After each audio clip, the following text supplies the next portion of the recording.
Төв аймгийн нутагт улсын уран настай охины энэ цооногт унсан асуудал гэдэг.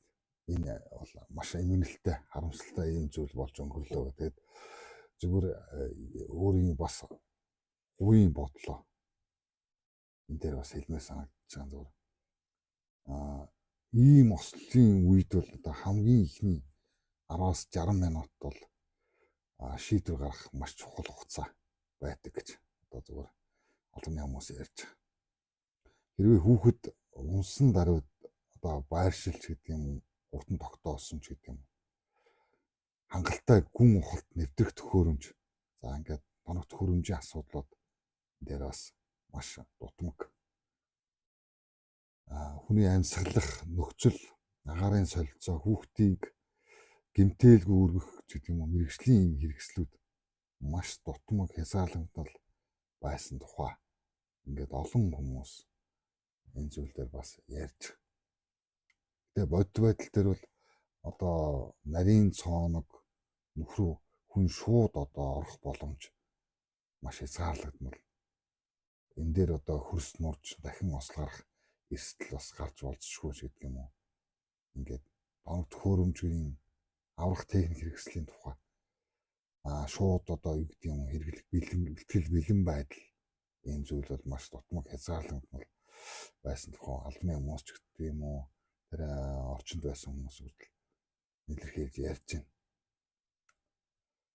Тэгээ энэ бол нөгөө цооногийг хаагаагүй үлдээсэн тухай ийм зүйл бас хамгийн гол зангилаа гэж бодож байна. Энэ хариуцлагагүй уулуурхаас гэдэг юм уу, тэгээ хамгаалалтгүй байсан ч гэдэг юм уу, тэмдэглэгээ хийгдээгүй, орчныг бүрэн одоо битүүмжлээгүй байсантай холбогдуулан ийм ославаар гарлаа гэдэг ч юм уу. Ийм зүйл одоо сэртгэлгсэн юм аимшигтай ийм зүйл болж байна гэж одоо бодож байгаа. Аюул осол одоо гарсны дараа биш, гарахаас нь өмнө одоо үүнийг сэргийлэх ёстой ч гэдэг юм. Энэ дээр нөгөө стандарт ийм одоо нийгэм дээр байхгүй юм гэдэг юм. Ийм зүйл бодогдож байгаа юм л да. Аврах ажиллагаа бол одоо би бол одоо муу байсан уу, сайн байсан уу гэдэг юм. Энэ зүйл дээр бол хэлэх боломжгүй зүгээр.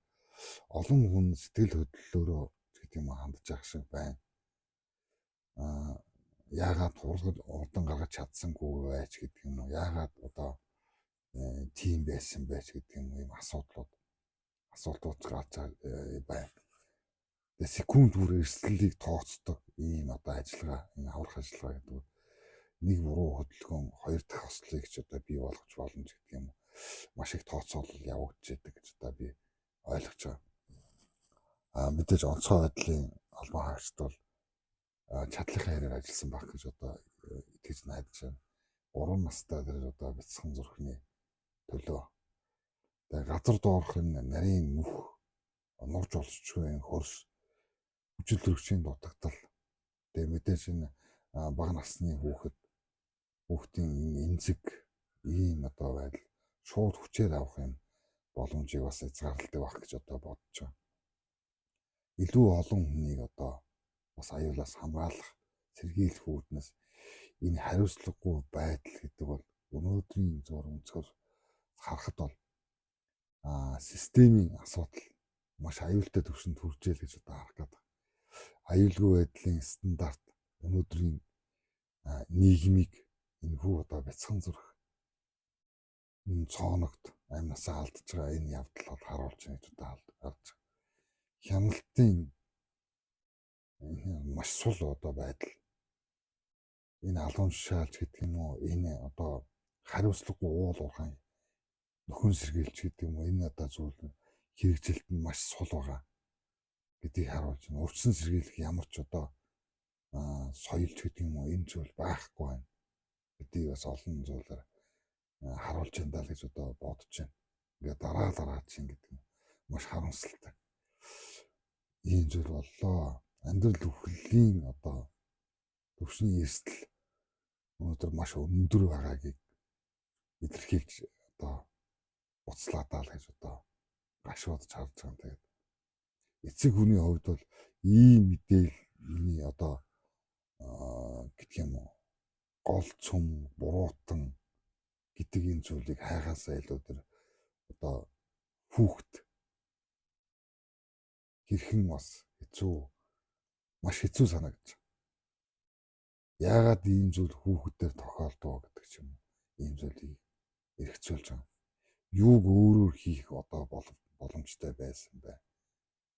Дахиж ийм зүйл болохгүй байх, давтагдахгүй байх чадах юм уу энэ нийгэмд гэдэг энэ зүйл дээр одоо бодож энэхүү одоо бодлоо хуваалцъя гэж бодож байгаа. Нийгмийн хамгийн одоо хамгаалалтай байх ёстой хэсэг бол хүүхэд гэдэг гэж. Тиймээс ийм ослол гарна гэдэг нь хувь хүний эмгэнлээс гадна нийгмийн хамгаалтын системийн ам цавыг ил гаргаж илэн далангүй үнэхээр хэлмээр санагдаж байна.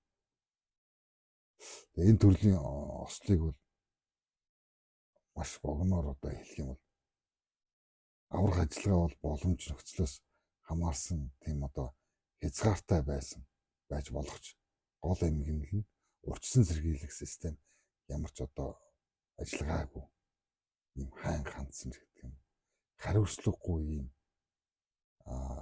стандарт гэсэн тийм ойлголт байхгүй юм л да. Энэ нь өөрөөр хэлэх юм бол үндсэн хууль заагдсан эрүүл аюулгүй орчинд ажиллаж амьдрах гэдэг энэ зүйл залтыг амь насаараа одоо төлж байгаа бяцхан зургийг одоо харж болох юм аа гэж одоо бодож маш их харамсалтай. Хэрхэн тэр одоо үүтэн нөхөнд айж байсан бол гэдэг энэ бодрол юусоо салж өгөхгүй маш хэцүү санагдаж байгаа.